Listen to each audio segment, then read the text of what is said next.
Hey y'all, welcome back. This probably gonna end up on the side of the ledger on the playlist of Who is Clarence. Um, I probably could be all over the place today. Um, I was off work. I chopped it up with one of my friends for quite a while. We talked about a bunch of stuff, and right now all this Cat Williams stuff going on, and then all of the responses to that, and certain things kind of caught my attention. Um, Specifically the Kanye thing. Like, not a lot of people really talking about that, but uh, just really, talking about people with mental health issues. And I think it's a lot more people that have mental health issues than people realize. And I mean, people don't really get help and people don't really acknowledge it until it's something that's extreme. But like, if you pay close enough attention, some of the signs was there. Like, a lot of the signs was there, but we chose not to assign them the significance that they really had. And then when people get to a certain level where they have all of these eyes on them and all of this attention, sometimes I think even if people just are saying the stuff that they always believed, now that they're a celebrity or they have this huge platform, then people gonna say they crazy. But maybe they just didn't feel like they was in a position to say it and be taken seriously when they weren't successful. So they waited until they got successful to share how they truly feel. And then some people just change, grow into different people. And then when they get to a certain level and get exposed to certain things, it has an impact on them that makes them become a different person and act a different way. So with that being said, I started thinking about like all the stuff that, and I mean, it'd be a list a mile long if I really sat down and like identify every single thing that I think people close to me don't understand about me, which makes you question like who's really close to you if like not too many people really know or at least understand how you feel. Um, so with that being said, like again, this could go a million different directions. I was thinking about why I did some of the things that I did when I was younger. Um, like even in my music, like when I was young, I was super angry. So even though I didn't sound like DMX, like I felt like I wrote like him, like angry. And like I be thinking about some of that stuff now and it's just stupid to me. Um, but just imitation when you don't really have or haven't discovered your own identity, like acting like the people that you resonate with. I think a lot of us do that. But now that I'm really at a point in my life where I am on my own, like the things I choose to do, the positions I choose to take, the way I choose to look at things, like it's not really influenced by anybody else. So it's really allowing me to see the person that I am. And one of the things that I realized is I'm a, in the way that I define friendship, let me say that. In the way that I define friendship, I'm a great friend. But everybody doesn't define friendship the same way. So to some people, I might be a terrible friend. So how I define friendship is being honest with people, being supportive, like looking out for, pretty much doing whatever in your power to help them, to support them, be there for them. And like throughout my life at different times, that's been questioned by different people. I remember being in a relationship one time And my girlfriend at the time, she asked me, she said, man, why they always call you? Or she was specifically talking about one of my good friends at the time. She's like, why he always call you? And I'm like, cause he know I'm gonna come. Like, to me, that's just stupid for him to call a bunch of other people that's gonna have a bunch of excuses when he know if he called me and I'm free, I'm gonna come help him. But like, that's always how I thought. But like, everybody don't think like that, but it don't necessarily make them a bad friend just because that's how I define friendship. I had a lot of different types of friendship. There are relationships that I have with people that I felt like those people have introduced me to things that I probably wouldn't get introduced to otherwise. There are those relationships with people that I felt like, I can call whatever's going on, whether I need to talk, whether I need a little loan. Like, if they got it, then I'm gonna have it. Is relationships where it's people that I see potential in, and I try hard to see the benefit in the relationship for me. But I feel like that's probably the case the other way around with certain people. Like, it's people that may not feel like I'm on their level, but it may be something that I aspire to be. So I would appreciate a little bit of support from people who are ahead of me. So I feel like I should give a little bit of support to some of the people that may potentially not be quite where I'm at, even though I don't feel like I've accomplished much. But this whole thing is about that journey. So like, man, it's just all these thoughts in my head of like,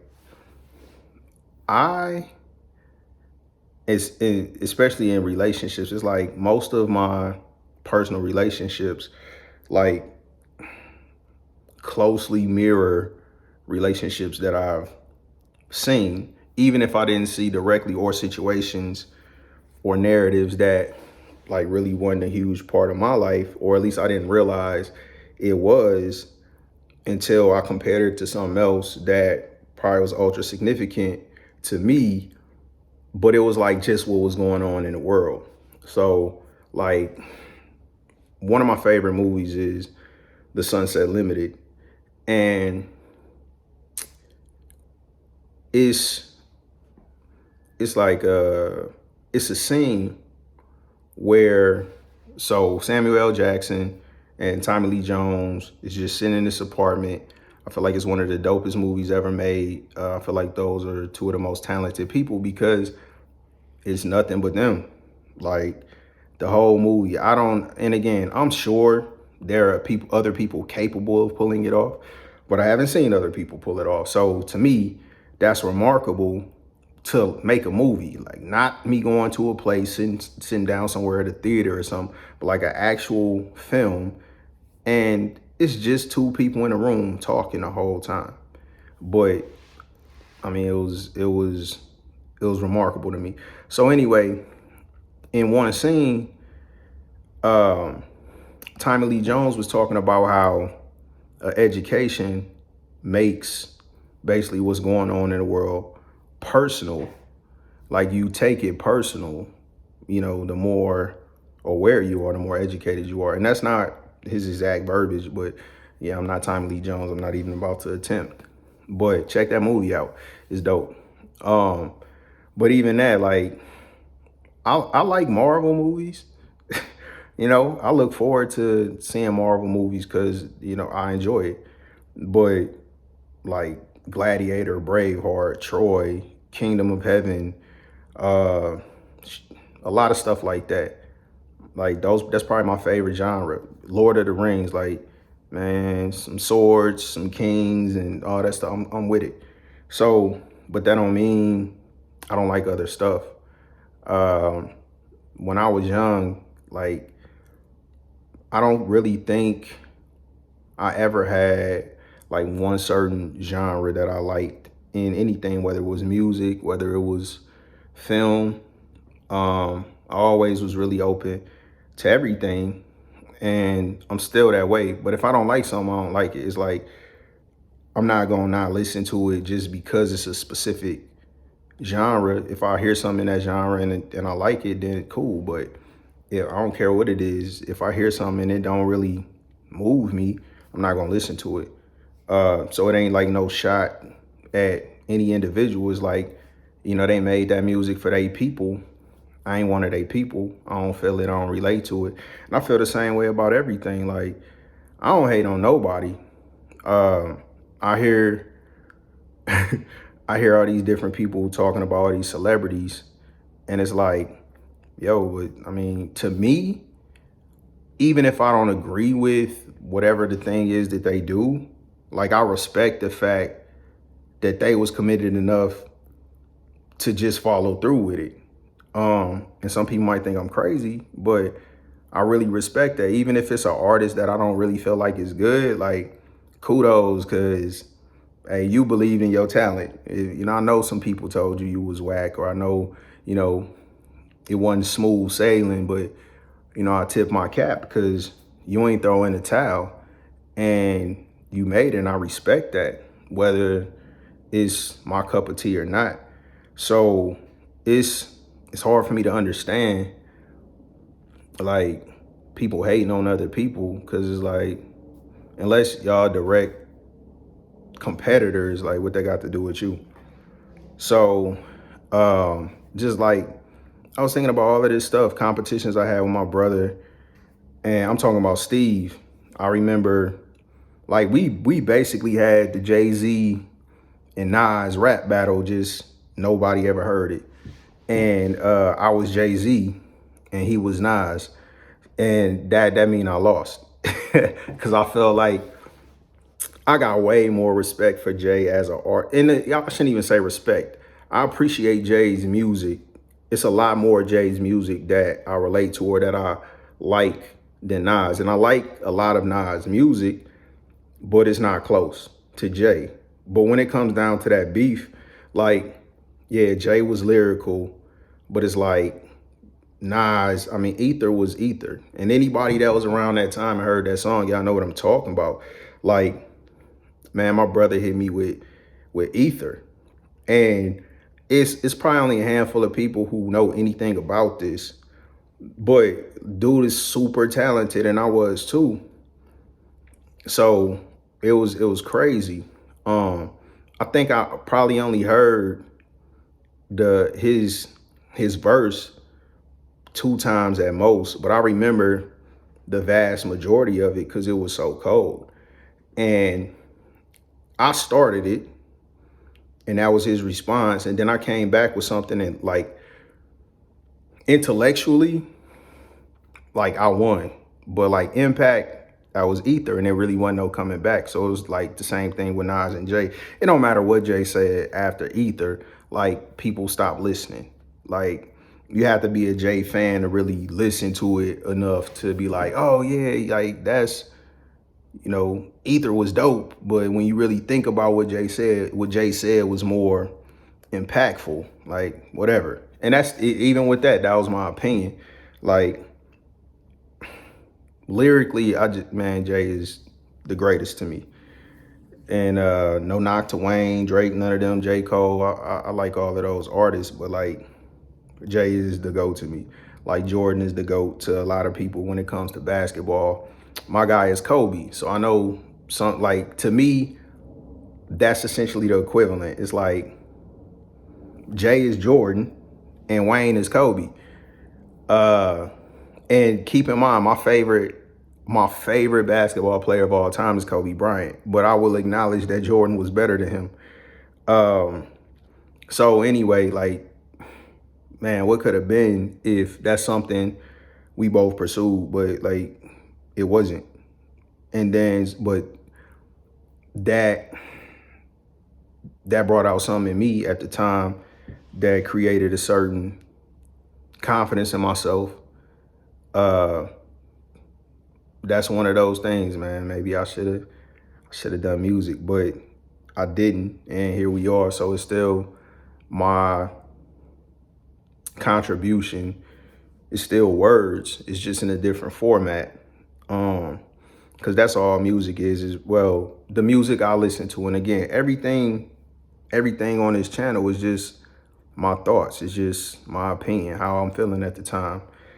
And like, that's legit. That's not even trying to be funny. Cause I don't know what I'm gonna say. Sometimes, well, only a couple times I actually try to make some notes at first, but then it was just like, whatever. I'm just going here and freestyle. And that might change at some point.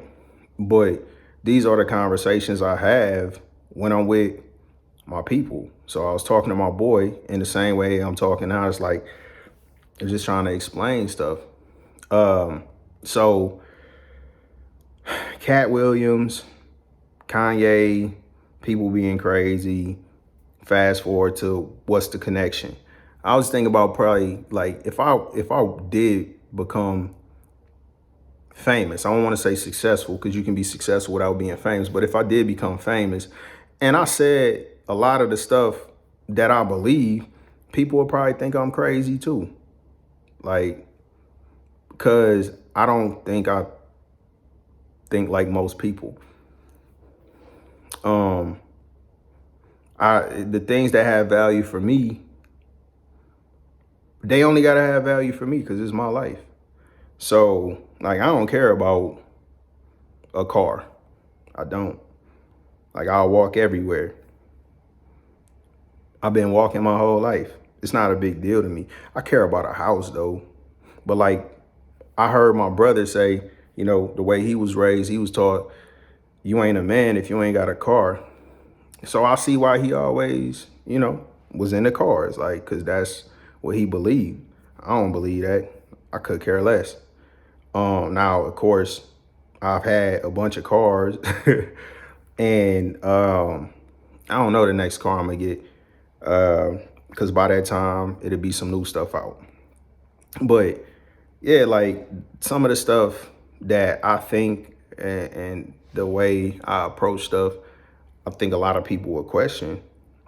I heard one time, well, yeah, one time my brother said something about me being an atheist because like I don't really mess with church.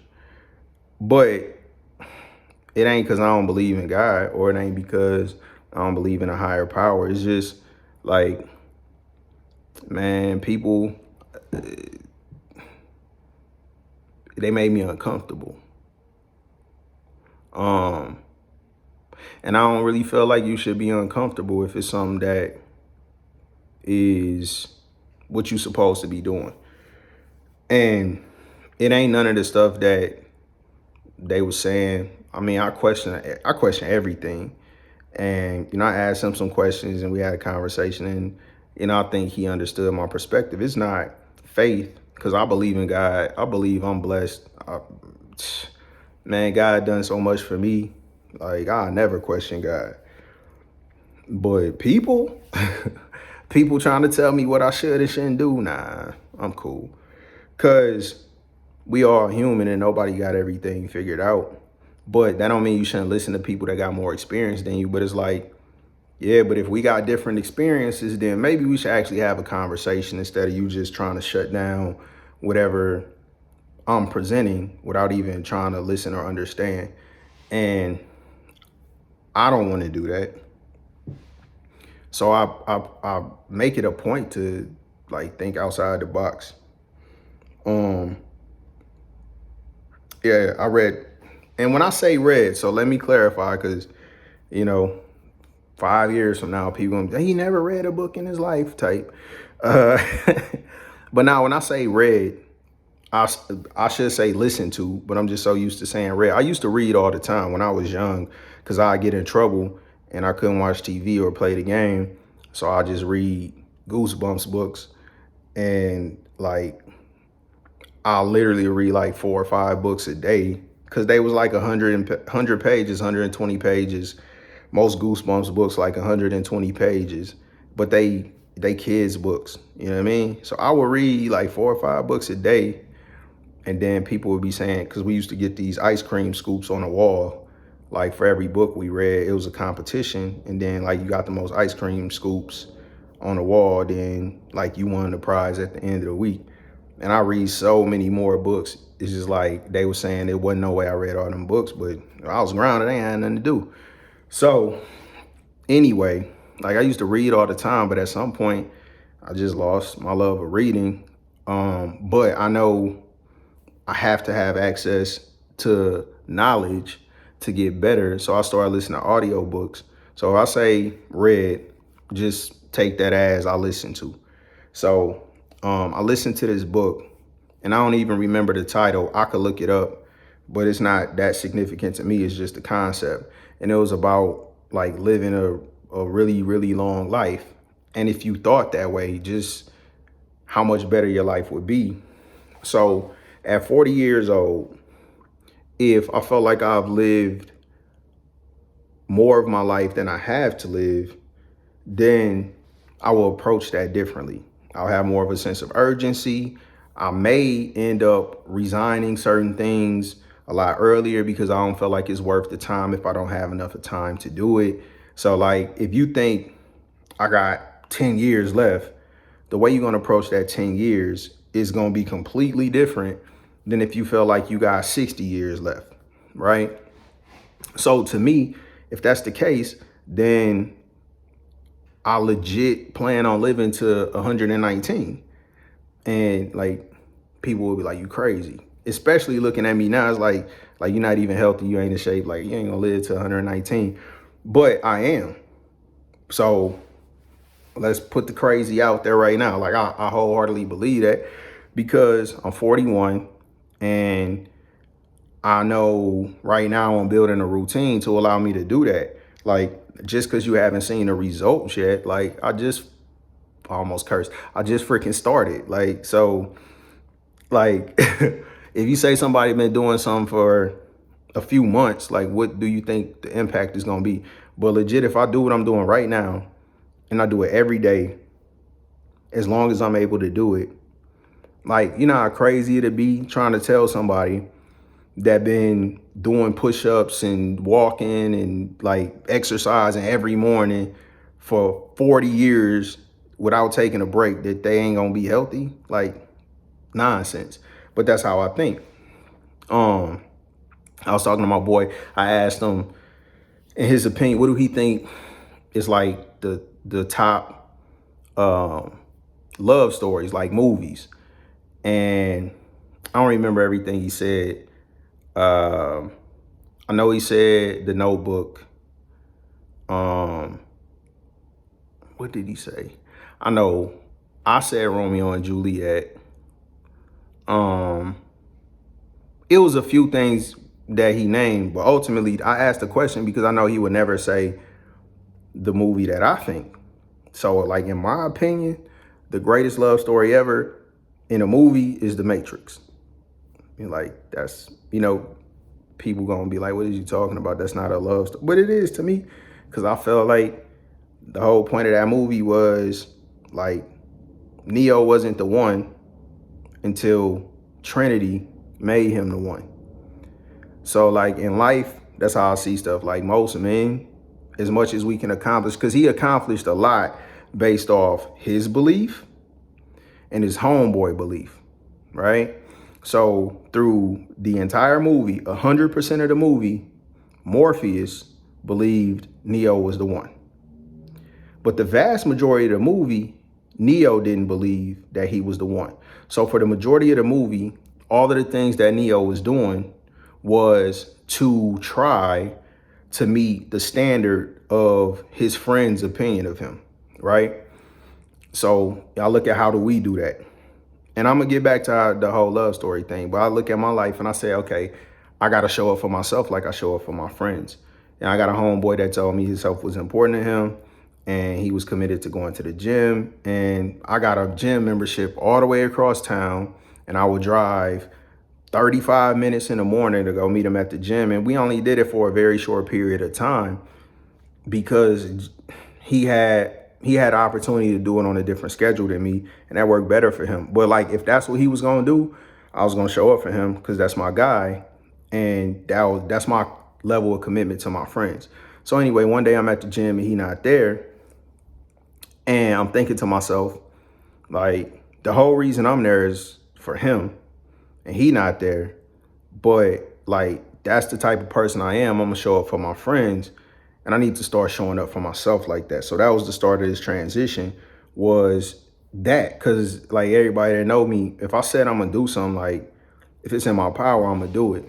So everything that I'm talking about right now is completely in my power. So back to the Matrix. So Morpheus always believed Neo was the one. Neo didn't believe he was the one, but he acted like whatever. He went through all the training and he did these remarkable things, even though it wasn't to the level of his capability, but it was still remarkable. It was stunning to these other people because other people believed he was the one, and he kind of tried to live up to it, but he couldn't. He wasn't the one. So finally, at the end, so not a movie, but real life, same thing. When a man, woman, whoever, a person decide to take control of their life, that's when they start believing they the one. So then they start acting like it. They start making decisions like it. They start making moves like they the one. So, all right, that's the same thing that happened in the movie. It got to a certain point, and Neo had the choice to run. They told him, hey, I don't care what anybody say. You see an agent, you do the same thing we do, run. And he was gonna run, but then that's where Neo believed he was the one. Now, at that point, I think a lot of people don't see it how I see it. Because that's where it's like, that's the proof, like that's the greatest love story ever. His homeboy believed in him, that only got him so far. He believed in himself, that only got him so far. And even though, like, I mean, he got busy, he still ended up losing. And he still ended up dead. It ain't like that's failure. That's failure. So he wasn't the one until Trinity said he was the one. And that's when Neo became the one. So to me, that's the greatest love story ever, because it's like, that's how I look at real life. Like, a man only gets so far by himself, but like, man, if you get a Trinity, like if a man really get a woman that believe in him like that, that's what allows him to become the man that he was meant to be. So again, all over the place. This is what was going on today. We was talking about friendship, movies, the crazy stuff. I think, cause yeah, I'm 119. Like that's my goal, 119. And just as far as a reason, cause I wasn't around in 1900, but I was around in 2000. So I like to see how different the world is in the world in the year 3000, because it's changed so much from the 90s. It changed so much from 2000 and now, even 10 years ago. So, man, fast forward another 76 years. I can't imagine. But with that being said, why wouldn't I be able to be around at the rate that medicine and technology and all of this stuff is advancing? Like, who are you to say that we ain't gonna be able to live to 120 by then, when look at all the advances we have right now? They got stuff that people ain't even tripping off right now that was killing people 40 years ago. So, yeah, I mean, I definitely believe it's aliens. Like, nobody can convince me it's not aliens. And then it's like, now that they semi-acknowledging this, it's still people like, they trying to distract us from the aliens. Like, I feel like it's arrogant to think it's not something else. Just because even on this planet, it's so much life. I watch so many nature shows and I'm amazed by just all of the different forms of life and like the remarkable things they do to survive and reproduce and all that. So, and I got a lot of, and again, I'm just saying people might say this stuff is crazy, because I don't think it's crazy at all. But when I say this stuff, it's like I always got to explain it, because people always say it's not realistic. And I don't understand why people don't see it as realistic, because to me, if you want something to happen, as crazy as it might seem, all you got to do is figure out what you got to do to make it happen, and like put a plan in place, start and don't stop. Like, that don't mean just stick to whatever you started with, that, but that mean don't ever stop trying to reach that goal. Like, if you got to tweak it, if you got to make an adjustment, if you got to, you know, progress ain't always moving forward. Sometimes it's moving sideways, sometimes it's moving backwards, but like, you never stop. So this been long enough, and I rambled about enough different stuff. But again, like, this ain't really the video that I even intended on trying to provide some type of huge benefit, just like get some stuff off my mind. So until next time, appreciate y'all tuning in and supporting me. It really does mean a lot to me. So I make sure I keep putting stuff out. Thank you.